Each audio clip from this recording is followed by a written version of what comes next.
everybody? What's happening, everybody? Tuesday, June 17th, 2025. My name is Kevin Smith. Thank you all so much for tuning in to Loud Majority Live. We've got a jam-packed show for you guys today. In just a minute, we're going to go live to the Senate floor. Senator Alex Padilla is speaking for the first time since being detained at a press conference by Kristi Noem. We're going to talk about how this is becoming a bit of a running play for Democrats. Break into somewhere, cause a scene, and then get arrested. Let's go live to the senator to see what all he has to say on this one. Let's see. Do I have it ready to go? Give me 1 second here. Give me 1 second. Yes. We've got it queued up real quick. Senator Padilla. Let's see here. He's speaking live. What do we got? Hold on. Give me 1 second. Sorry, I had it. Now it's gone. Alrighty. Here is Senator Padilla.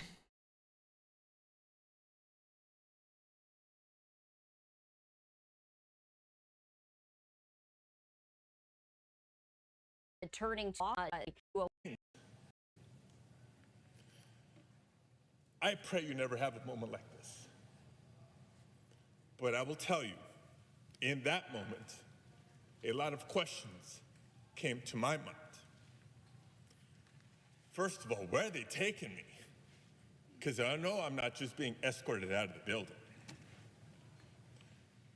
Am I being arrested here? And what will a city already on edge from being militarized think when they see their United States senator being handcuffed just for trying to ask a question? And what will my wife think? What will our boys think? And I also remember asking myself, if this aggressive escalation is the result of someone speaking up against the abuses and overreach of the Trump administration, was it really worth it? But colleagues, how many Americans in our nation's history have marched, have protested, have shed blood, even lost their lives to protect our rights?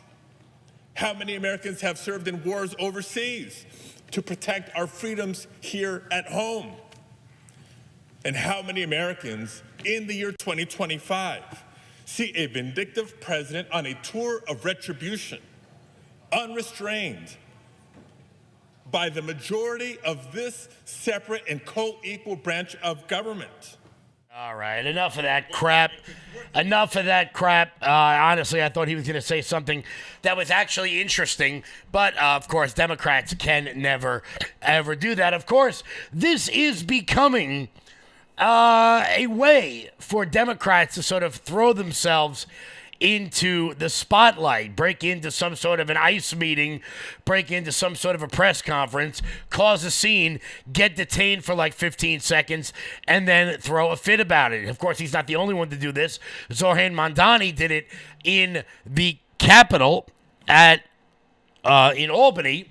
He was yelling at Tom Homan, and then he saw a radical jump in the polls. Now we've got another mayoral candidate, Brad Lander. I know none of you have heard of this guy. There's no reason for you to have ever heard of this guy. He has decided that he is going to get himself arrested inside of a federal court building and arrested by ICE. Let's go. You don't have the authority to arrest U.S. citizens. Sir, you don't have the authority to arrest U.S. citizens. You don't have to. I'm not obstructing. I'm standing right here in the hallway. I asked to see the judicial warrant. By asking for a judicial warrant, you don't have the authority to arrest U.S. citizens asking for a judicial warrant. Go too. Sorry. No way. I'm safe. Where are you taking him? Hello? Since you have no authority to arrest U.S. citizens, where are you taking me? And with what authority? Why are you arresting me? With what authority? And where are you taking him? No! Security details. This number one is going to go with him, all right? Hang on. Where's number one? Hold on. Brett. Just another publicity stunt to get your name out into the world. Nobody knew who Brad Landers was 5 minutes ago, and 5 minutes from now, you will forget who he is. But this is now the stunt they are playing, despite the fact that the majority of Americans actually support what they are doing. We talked about it the other day. How the majority of Americans continue to support these ICE raids. As a matter of fact, so much so that a new poll is out showing that 53% of Hispanic voters back Trump's mass deportation policy. This from the Post-Millennial. A majority of Hispanic voters support President Trump's deportation policies, according to a new national poll conducted after the recent ICE raids in Los Angeles. In a survey conducted by the League of American Voters and the Institute for Policy and Politics, found that 53% of Hispanic voters say they are somewhat or strongly in support of increased deportations, particularly for individuals with criminal records. Among the youngest group of people, 18 to 24-year-olds, support stood at 49%. These are winning numbers for President Trump. Overall, nearly 6 in 10 registered voters back President Trump. President Trump's administration focused on stepping up deportation and law enforcement priorities, the poll found. The poll also found that several nights of violence and rioting targeting immigration and customs in law enforcement and other cities the poll follows several nights of violence in many of these American cities. Support for the deportation policy extended beyond Hispanic voters. Among black voters, 46% voiced support for the policy. In the 2024 election, President Trump made huge gains with black and Hispanic male voters. According to exit polls, over 20% among black voters supported Trump. The poll also showed that 65% of all respondents, including 61% of Hispanic voters, agree that Trump deserves credit for the reported 95% decrease in gotaways at the U.S. border compared to the levels under the Joe Biden presidency. The poll defined gotaways as individuals who illegally crossed the border and were observed but not apprehended. The poll reveals that violence and radicalism in Los Angeles and other cities only serve to reinforce the will of the people to achieve the border goals, said LAW President Steve Cortez. As this poll makes clear, Americans chose President Trump precisely because of his America First approach to immigration plus law and order in general. Steve Cortez served as a political advisor to Trump and J.D. Vance and currently serves as a senior advisor to Catholic Vote. Full transparency, I am good friends with Steve Cortez's daughter, Kinsley. She's been on the show before. Because I like to be transparent with all of you and not just pretend I make things up. So this isn't like, I'm not trying to hide anything from you. I was with Steve's daughter 3 weeks ago at a wedding in D.C. So, many people continue to back what President Trump is doing. And I want to be clear, because many people, particularly of the older generation, believe that they have no say in certain things. Now, I fully support the president's agenda in what he is doing. And when he does things that the base don't agree with, I don't have any problem in us saying it out loud. Why? Because President Trump listens. He listens to his base. A couple of days ago, President Trump talked about how he was going to exclude farm workers. And, labor staffs in his deportation suite. And the base got really pissed off about this. The base got really mad. And because of that, this also from the Post-Millennial, the Trump administration reverses its ban on ICE workplace enforcement for farms, hotels, and restaurants. This is huge. The Department of Homeland Security has reversed the decision that it made last week that would have exempted restaurants, farms, and hotels from ICE workplace enforcement. On a Monday call, DHS leaders told immigration officials to continue to do worksite immigration enforcement at various businesses after a decision was made last week to exempt hotel staff, restaurants, and farm workers from ICE raids. Two people familiar with the call told the Washington Post. What does that mean?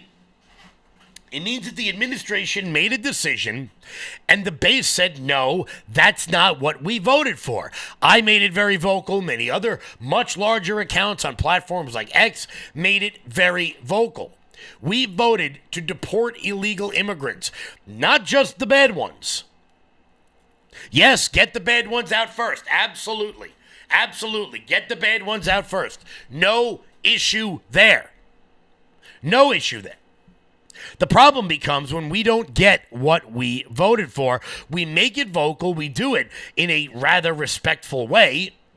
And because of that, the president then changes his mind on the stuff that he does because he actually listens. I know people want to pretend that there's this absurdity and the king, President Trump is the king. First off, if he was the king, he wouldn't have to put in a call to his DHS secretary in order to change a policy that he made last week. He wouldn't have to call Speaker Johnson and Majority Leader Thune in order to get anything done. He wouldn't have to do any of those things if he were king. He would just do the stuff that he wants to do.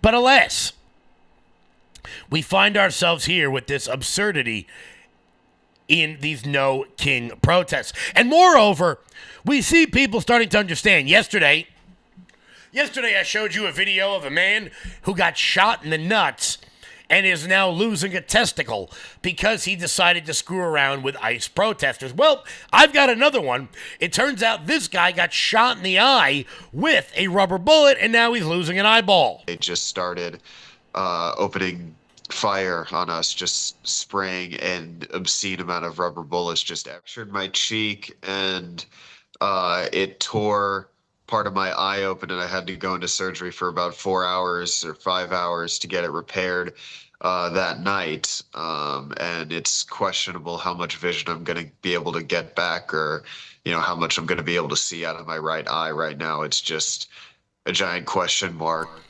Well, you can always put some ice on it, bro. Turns out that cosplaying as a revolutionary might get you shot in the face. You see, the difference, and I want to make this very clear, the difference between the revolutionaries, the civil rights leaders, we might say, of the 1960s, is that when people like Dr. King marched across the Edmund Pettus Bridge, he knew what was waiting for him on the other side. But he believed in his principles, and he believed in his cause, and he believed he was morally right. And he was. And he absolutely was. And that's why the movement succeeded. But don't come to me and pretend, oh, I can't believe this is happening. Bro, if you believe in something strong enough, you should be willing to face the consequences when these things happen. The problem is, many of these kids, like this guy who just lost an eyeball, and like on yesterday's show, I showed you a guy who lost a nut. It turns out they're just out there playing around. They're just out there cosplaying. They don't really believe in it. When real revolutionaries like Cesar Chavez fought for the things that he wanted, he knew that there was going to be trouble, and he had no problem accepting that fate. These rich white people out there think that they have it so bad. They don't understand that it turns out America's a pretty good place. America's a really decent place. And because they don't understand that, they don't understand that when they stand up against the will of the American people, they are not going to have the police, the federal government on their side. And it turns out there's trouble around the bend. It turns out these are the things that happen. But where are they coming from? We showed you a clip on the show the other day of Chris Cuomo, who apparently, upon leaving CNN, grew a spine and is starting to admit that maybe these protests are being funded by somebody. But who, you might ask? Well, News Nation, and I got to be honest with you, News Nation, definitely left-wing, 100% left-wing, but is actually attempting to dive into stories which the mainstream media has chosen to ignore, which you've got to come on shows like this one to find out about. And I actually give News Nation credit. I do give them credit because they are doing their best to at least attempt to be what CNN was supposed to be. They're at least attempting it. Whether they will succeed in that or not, we shall see. But here's News Nation doing a deep dive into a billionaire Chinese asset who appears to be funding all of these protests. Well, the protests there in Southern California have the Trump administration and Republican lawmakers seeking an investigation into where protest organizers are getting their funding. And not just the ongoing anti-ICE protests, but also the pro-Palestine demonstrations that took place on college campuses over the past few years. Correspondent Rich McHugh is live to try and connect the dots here. So, Rich, what have you learned? Hi, Nicole. Well, first of all, this is really complicated. The big question for everybody as these protests have unfolded in Los Angeles and across the country was who's funding them and who's behind all this. Now we know that the head of the FBI, or the FBI and the IRS have somebody in their crosshairs. So we took a look at this person. This is an American businessman, a former billionaire living in Shanghai at the moment. And according to the House Oversight Committee, they tell News Nation, he will be called to testify about his ties to the CCP, his funding of nonprofits, anti-Israel groups, protests on college campuses, and at least one of the groups connected to these Los Angeles protests. His name is Neville Roy Singham. He's an American who sold his company in 2017 for close to $1 billion. So let me try and connect the dots further. Reports show that he funded groups like the People's Forum, that's based in New York City, to the tune of millions. The People's Forum has deep personnel overlap with the Party of Socialism and Liberation, known as the PSL. It's a communist political party that has organized large-scale anti-ICE protests in Los Angeles. Now, Alex Goldenberg with the Network Contagion Research Institute has been unpacking Singham's influence and funding for 2 years. Here he is. He has a footprint in India, South Africa, London, and is quite active in the United States, funding a network of nonprofit organizations to the tune of tens of millions of dollars. And he's not just funding activism. What we find is he's funding and exporting an authoritarian-aligned ideology under the banner of like American nonprofit legitimacy. Now, just last month, Senator Grassley sounded the alarm on Singham and the People's Forum nonprofit, pointing to foreign influence from Singham and the CCP. Last year, then Senator Marco Rubio and Lindsey Graham asked the IRS to revoke tax-exempt status for the People's Forum, the New York nonprofit financed by Singham. Quote, these groups have engaged in violent anti-Semitic riots in many cities across the United States. So to summarize this, you have China, you have violent anti-Israel protests, anti-ICE protests. The nexus of this is this network funded by this person, Singham. That's what they're alleging. All right. So, Rich, the big question here, why? What is the goal? Well, if you talk to people like Alex, who we're about to hear from, he says, look, they're trying to co-opt. People have legitimate concerns about these deportations and these ICE raids. But this organization, this network is trying to co-opt them to further their agenda. Take a listen. Doesn't just promote anti-American sentiment, but openly supports authoritarian regimes, repeatedly amplifies voices that glorify terrorism and cause for violent revolutions, such as the globalization of the Intifada. So what is being built here is not a protest movement.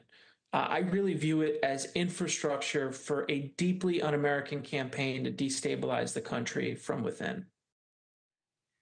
Now, Congresswoman Anna Paulina Luna says she has asked him to testify. If he refuses, he'll be subpoenaed. If he ignores that, he will be referred to the DOJ for prosecution. So, Nicole, this is a name from the experts we're talking to you're about to hear a lot more of in the coming days and weeks. All right, we know you're following it all. Rich McHugh, thank you. Thank you for watching. Subscribe below and download our news. So as I said, shout out to News Nation for actually bringing this to the masses and doing the investigative work on this. Now, we know they've been funded for a long time, and as I've said, if you watch this show regularly, I have said the easiest way to go after this is to go after these nonprofits. Dark money being funneled into all sorts of organizations all over the country. Nobody has any idea where the money's coming from. Nobody has any idea what the money is for. All we know that it's tax exempt and it's funding this crap all over the country.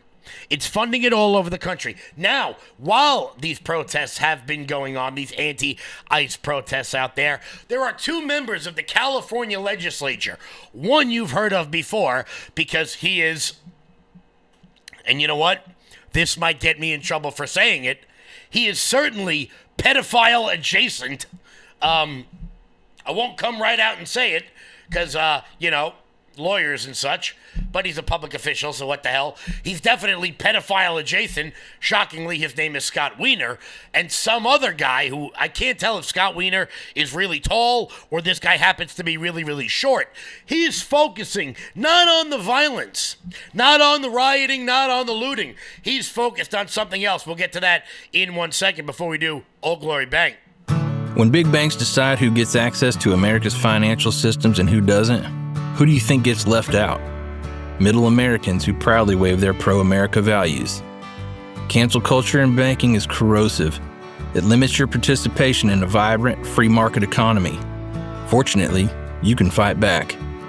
You now have the opportunity to invest in the bank that's investing in a fair American banking system, one based in freedom. Ownership in Old Glory Bank, the pro-America online bank, is here. Old Glory Bank is a full-service FDIC-insured bank that's the alternative to overreaching, un-American big banks. We stand for privacy, security, and liberty. We stand for freedom, family, faith, and the flag. We stand for all the values you stand for, and for the values big banks can't stand. So help keep banking in the hands of Main Street, not Wall Street. To invest in Old Glory Bank, go to oldglorybank.com. Guys, dealing with Scott Wiener is certainly difficult, but do you know what's not difficult? Switching banks over to oldglorybank.com. I did, and you guys should too. Old Glory Bank will never sell you out to the federal government. Guys, support the people who are supporting the parallel economy by going to oldglorybank.com. That's oldglorybank.com. Look, consider setting up a CD with them. I have CDs with them. I think it's a safe investment. Lock in those interest rates before Jerome Powell lowers them, which... who the hell knows when that's going to be. But lock them in today, guys. Go to oldglorybank.com. That's oldglorybank.com.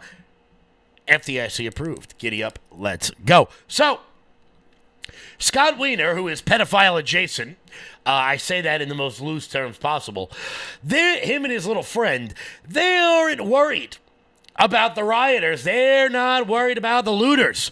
They're not worried about the people out there waving Mexican flags, even though those people would never, ever dare ever live in the country of Mexico. No. They're worried about the masks on the law enforcement officers that they're trying to dox. So much so that they have now put forth a bill that would make it illegal for federal law enforcement to wear a mask while making an arrest. Yeah, if I can just elaborate.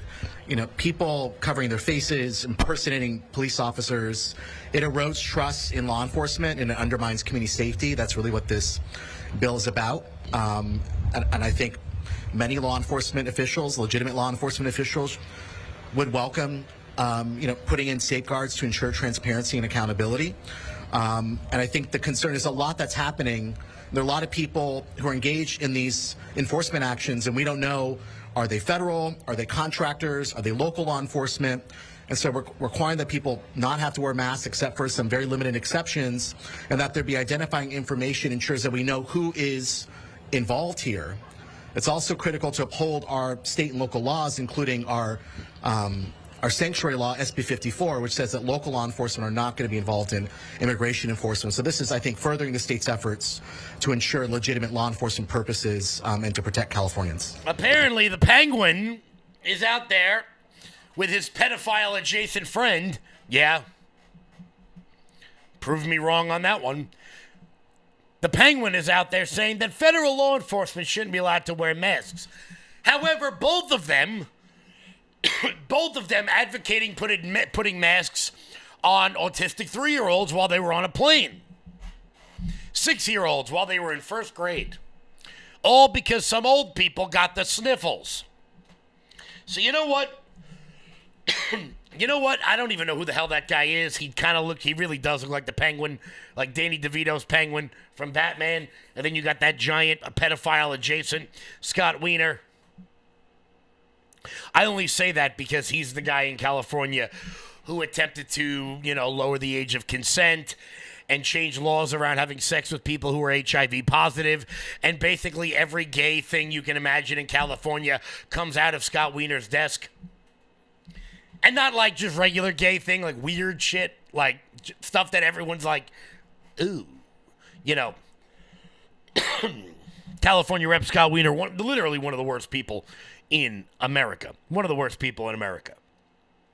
So the looters and the rioters, they can wear masks to cover their identity, but oh no. God forbid law enforcement protect themselves. God forbid they do that, protecting themselves from nefarious people like that. I'm sorry, guys. The American people just support this. They just do. I know the radical left, the awfuls, the affluent white female urban liberal, they don't support it, but you know what? I don't really care what they have to say. The majority of Americans support exactly what is happening.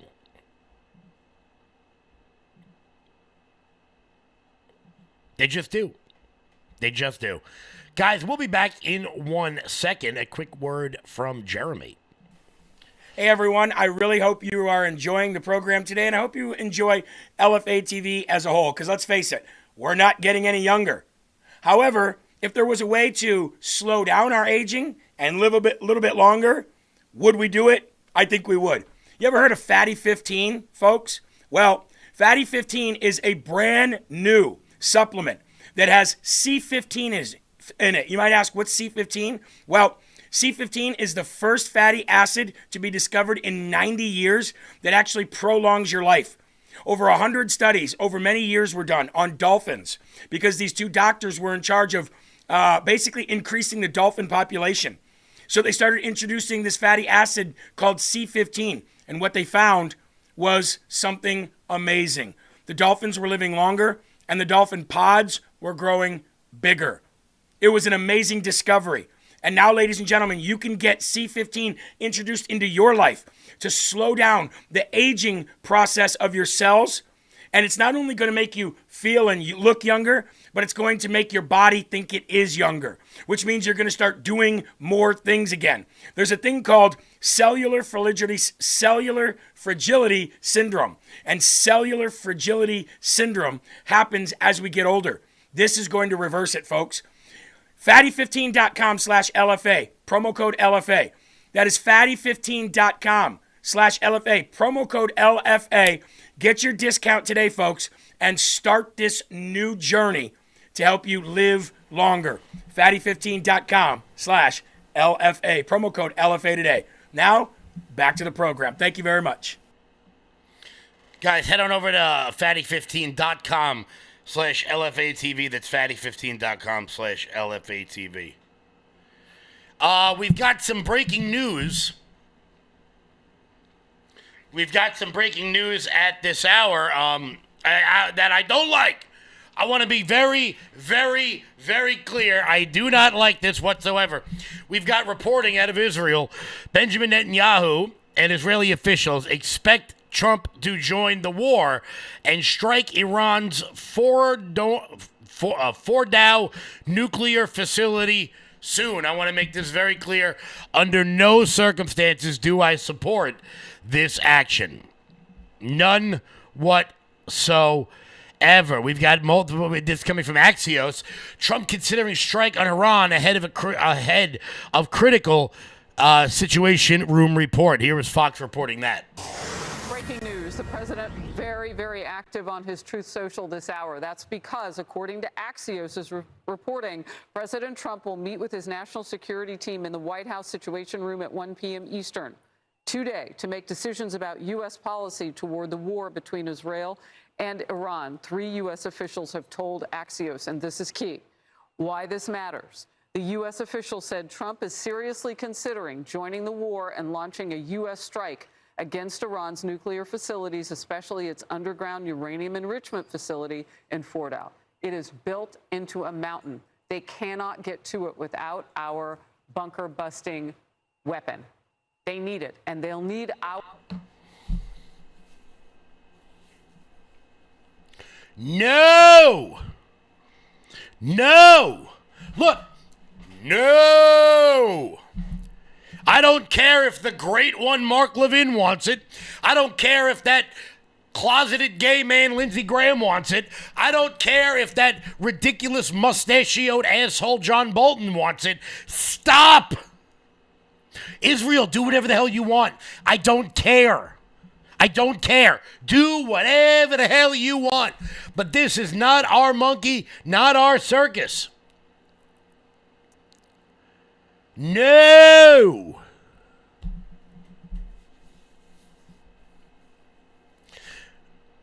I have gone out of my way. I have gone out of my way on this program to talk about this as infrequently as humanly possible because it's all anybody's talking about, and quite frankly, I'm sick and tired of it. But I have heard for the last 30 years that Iran is like 5 minutes away from getting a nuclear weapon. As a matter of fact, the furthest back anybody can find it is the New York Times report from 1995 saying that Iran was right there to getting a nuclear weapon. There have been so many people in D.C. who have been fighting for this war for decades. No.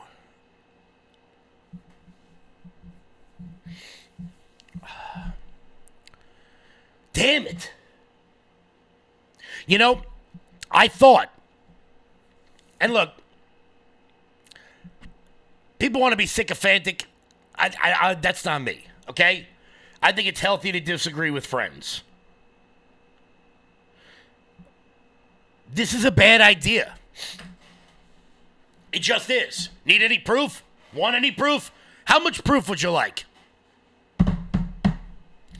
We got rid of Saddam. Now Iraq is controlled by ISIS.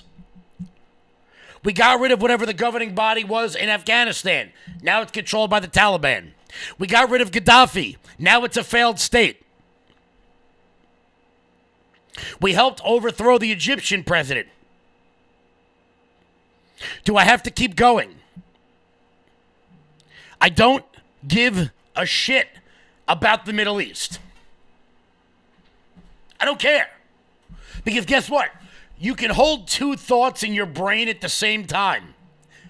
The mullahs and the Ayatollah are bad. Also, not our problem. Not our problem. How's Syria doing since we got involved? Real good. Assad, very bad man. Very, very bad man. Also, now that he's not in power anymore, there is no one to check the even worse people. Every country in the Middle East, Syria, Libya, Afghanistan, Iraq.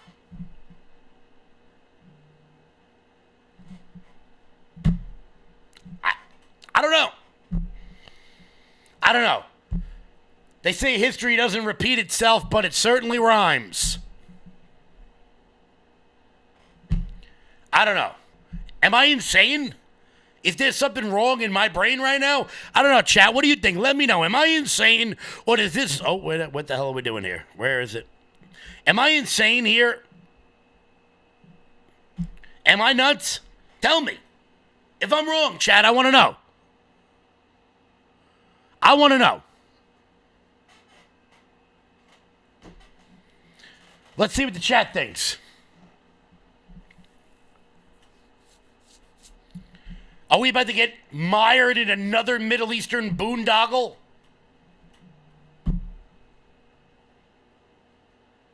And having said that, look.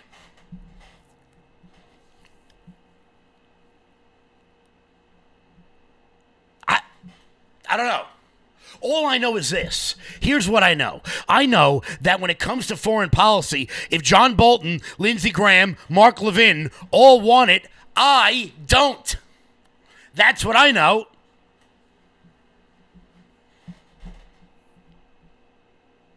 That's what I know. I know there have been people clamoring for this war since the overthrow in 79. Also, like, I can support Israel's, what do you would even call it? I can, firstly, I thought this war was about Gaza. Now we moved on to Iran. What's next? That's another question. But I can support Israel. I can watch it, to put it in the crudest possible terms, because this is probably the crudest way to say it. I can watch a game where my team is not playing and hope one team wins. That's how I view Israel-Gaza. My team's not playing, but I hope one team wins.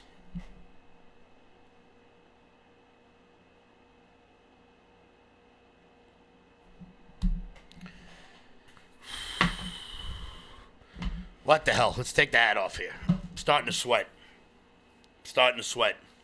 Guys, hit the thumbs up button. Let me know. Am I nuts? Am I insane here? I have done everything possible to not comment on this conflict because it's all people are talking about. But I guess I just have to talk about it now. Guys, do me a favor and hit the thumbs up button wherever you're watching from. I'm so frustrated I took my damn hat off. Where the hell did it go? There we go. I got another one. I dropped the last one. Guys, hit the thumbs up button. Share the video out all over the place. Share it out all. This hat's filthy. What the hell are you going to do? Guys, do me a favor. I guess we'll run through the ads now. Head on over to lfatv.us. That's lfatv.us. That's your home base, your mothership, your landing pad. For all things LFA TV related, check out the LFA TV store. And while you guys are there, consider becoming a monthly donor over at LFA TV. That's the best way to support this network and everything we've got going on over here. Also, local news, early voting has begun here in New York. So, guys, if you're curious about who to vote for here in New York, please do reach out to me. I will be glad to tell you. South Brooklyn, you're voting for Ina Vernikoff. Huntington, you're voting for Ed Smith. Smithtown, you're voting row B for Ed Wareheim. If you're down here in my neck of the woods in Babylon, you're voting for RJ Renna. I don't think there's anyone else. Let me know if I've got it wrong. Let me know if I've left anybody out, but we will be sure to figure that out. I'll be sure to help you guys out with that. Guys, once again, hit the thumbs up button, share the video out all over the place. Also, on some level, this war, aside from the morality behind it, aside from us getting entangled in another Middle Eastern boondoggle, aside from all of that happening, it seems like it's just going to be another way for the American government to funnel money to the military-industrial complex. Now, I thought with Doge, we were supposed to be making cuts. But it turns out we're probably not going to get as many of the cuts that we were promised. So I can understand why Elon Musk might be a little bit pissed. As a matter of fact, here was Senator John Kennedy going over more crap that we've spent our money on for absolutely no reason. Now, I want you to think in terms of the American people and the importance of medical research. What do you think is more important? And we have finite resources. Okay, and I support giving resources to NIH. I think NIH does breathtakingly innovative work. But if you ask American people, would you rather give money to research cerebrovascular disease, or would you rather give $142,000 to the Seattle Children's Hospital to study how to use telehealth to improve access to gender-affirming care? What do you think the American people would say? Senator, the NIH should be a non-political organization, non-ideological, addressing the health needs of the American people. But yet, the NIH also spent $120,000 in a grant to, quote, develop 3D avatars that help people work through gender dysphoria, end quote. Did it not? It did. And the NIH also spent $2,368,492, gave it to Brown University to study, quote, improving mental health among the LGBTQ community impacted by the COVID-19 pandemic. Did it not? I think it did. Although I have to say that we Do you should... think that's more important than studying chronic lower respiratory disease? I mean, I think we should address the real health needs of Americans, not divide Americans into we have to take into account the real differences in in the biology of people. But when we do that, we should do it in a way that really addresses their actual health needs. Not I'm running out of time. What we have to do is spend the money on research. We should, absolutely. It's real simple. I agree with you, Senator, 100%. And some universities aren't. NIH is not calling them on it. Yep, that'd be a good place to spend the money if we were going to spend it. Now, obviously, I've gotten my qualms about arbitrarily sending money to universities that have tens of billions of dollars worth of endowments, but Senator Kennedy and I will disagree on that one. That's okay. I still want to be him when I grow up. He's hilarious. He's just objectively hilarious. But this all comes as Trump attempts to pass his big, beautiful bill. Which, if you watch this show on the regular, I told you that the big, beautiful bill was going to be decided by something called the SALT tax. I told you this was going to happen. Nobody wanted to listen to me. I'm a radical. Blah, blah, blah, blah, blah. What did I tell you? Well, it turns out that I told you that Majority Leader Thune was not going to fund the SALT tax deduction as a way to bring around the fiscal hawks in the Senate, particularly Rand Paul and Speaker and Ron Johnson from Wisconsin. I told you that. I remember saying this was going to happen. That out of everything, no tax on tips, no tax on a portion of the overtime, tax deductions for Social Security, SALT tax deduction, of all those things, the one thing the guy from Bismarck, I think Bismarck's North Dakota, not really the point. The one thing that the guy from South Dakota was going to cut was going to be the SALT tax. Well, it turns out, hi, I'm Kevin, and I'm right again. Because new reporting from Jake Sherman shows, I pulled up the wrong one, damn it. I pulled up the wrong one. Let me pop this up on the screen. Turns out new reporting from Jake Sherman shows that the one thing that's going to be cut out of this bill is the SALT cap deduction. Look at this. Here we go. Let's pop this bad boy up onto the screen. It turns out, where is my browser? Where is my browser? There it is. Boom. Turns out, Senate Finance Committee reconciliation text will include a $10,000 SALT cap deduction. This sets up a huge SALT clash. Blue State R's struck a deal for a $40,000, but don't view it as negotiable. Now let's backtrack here. Here is Laura Weiss, the congressional reporter from Punchbowl News, who says that the SALT caucus chairs Andy Kim of New Jersey, and Andrew Garbarino slammed the Senate GOP for slashing the SALT tax. Of course, this was reposted by Mike Lawler, the man who will never be governor of the state of New York, so long as I have anything to say about it.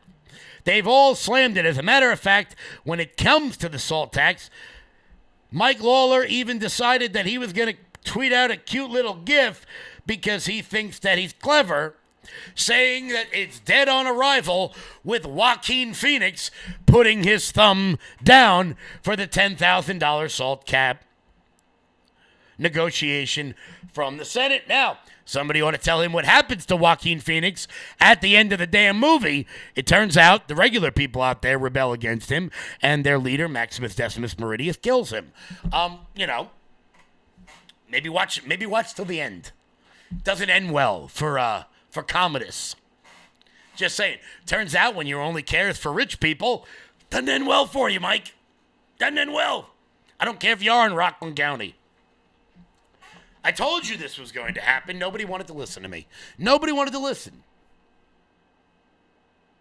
And if you're out there and you're one of the people who is involved in this negotiation, and you're one of the people hardlining for the SALT tax deduction, stop.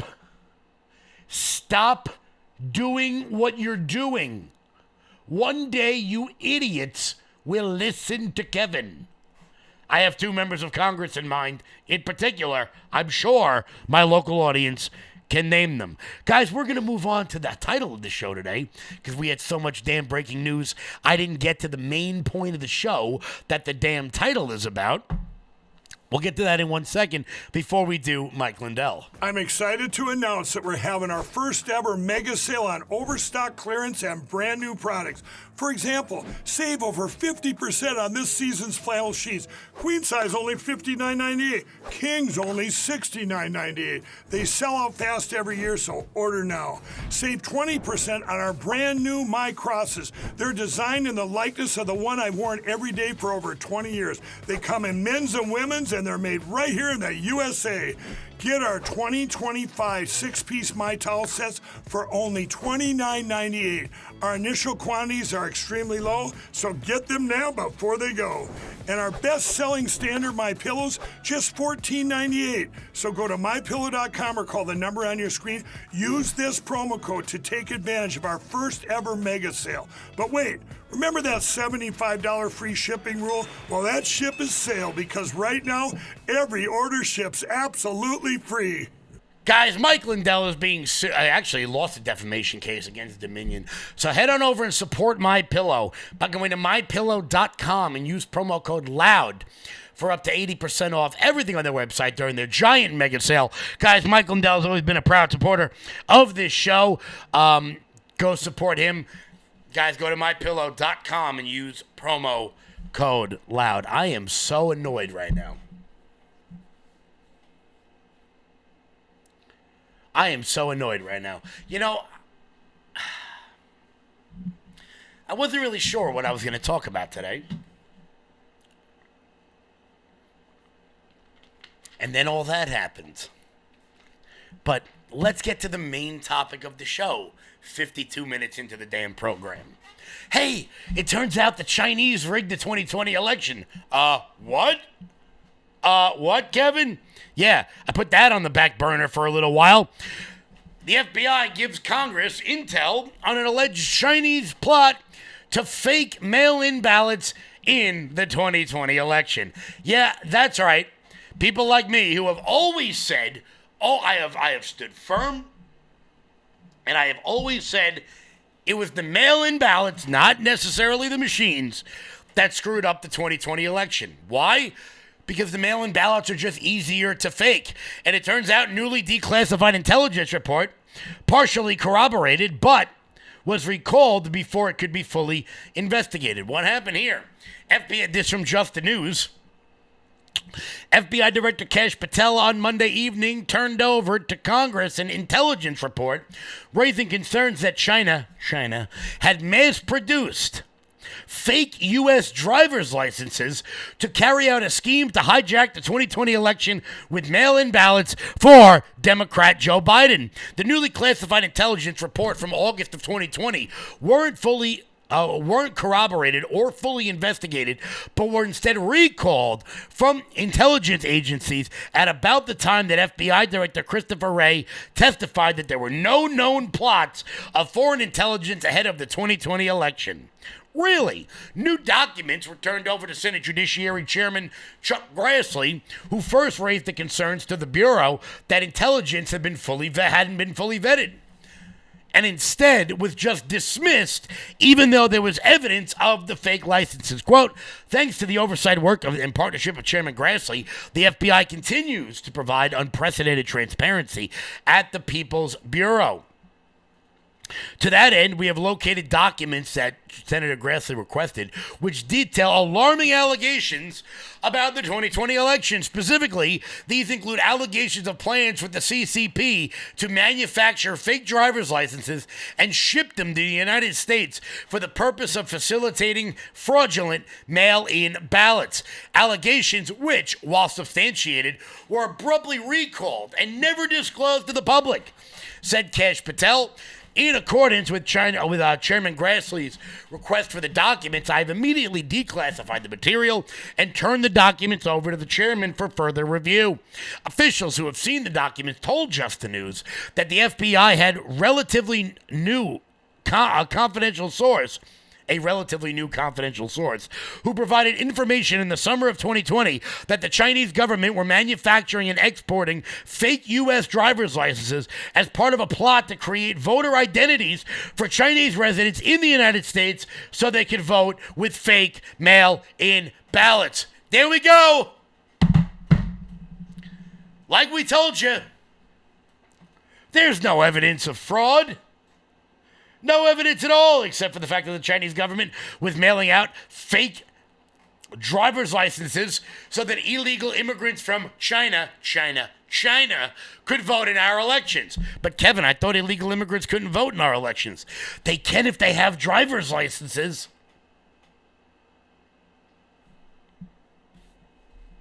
I mean, you know, I don't want to be too self-aggrandizing here. But, I mean, how many times do we have to be right before someone admits, hey, maybe you guys are onto something here? Maybe, just maybe, you're onto something. But hey, what the hell do I know? I'm just a right-wing extremist. According to the nonprofit Southern Poverty Law Center, with a $30 million endowment. What the hell do I know? I'm just a guy with a podcast. Or I can read. I can connect dots. It's really not that challenging. Some people who can't connect dots are in a wee bit of trouble. And that would be the folks over on CNN. We'll get to that in 1 minute. Before we do that, guys, head on over to loudmajorityusa.com. That's loudmajorityusa.com. Sign up for the newsletter. Check out our shop. That is the best way to support this show and everything we've got going on over here. Over here, guys. And you can use promo code RUMBLE to get 20% off everything on the website. That's promo code RUMBLE to get 20% off everything on the website. Thank you all so much for the support, as always. Also, for our local audience, this Saturday, this weekend, it's going to be BEA-utiful here on Long Island. Come on out. I'm going to be at the Long Beach Street Fair on Saturday. Giddy up, let's go. Right on the boardwalk. And this Sunday, I will be at the Islip Street Fair, one of my favorite fairs, this year in particular, because I'm going to annoy somebody.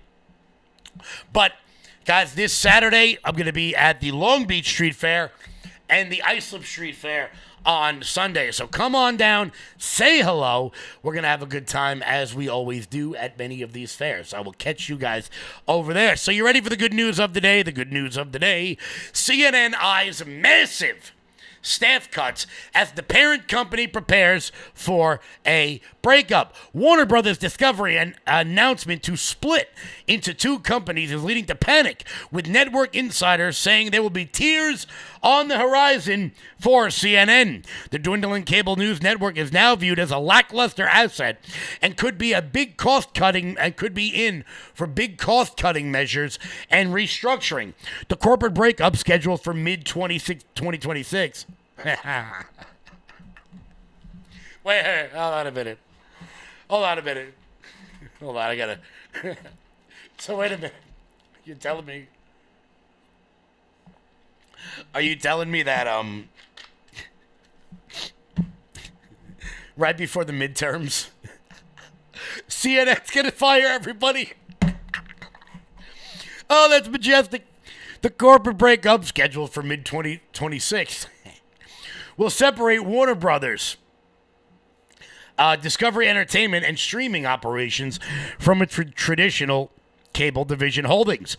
CNN will fall under the second group, which will be headed by a new CFO. Putting a bean counter as CEO sends a very clear message. This is finally the beginning of a long overdue correction from the Zucker era. Former CNN reporter Don Byers, who now works for Puck News, said in an opinion piece that there are large impacts for the talents. Why, for instance, would the new CEO pay Anderson Cooper $18 million a year when Caitlin Collins draws the same audience for roughly a fifth of the salary? Despite traditionally doing well in election years, estimates suggest CNN's ad revenue could decline in 2025 by $500 million. $500 million. Imagine being on TV all day and losing $500 million. Sucks to suck, CNN. That's a shame. Guys, Will Johnson is coming up next. I want to thank everybody so much for tuning in. Guys, once again, loudmajorityusa.com. Awesome. It's a good time, as always, to head over there.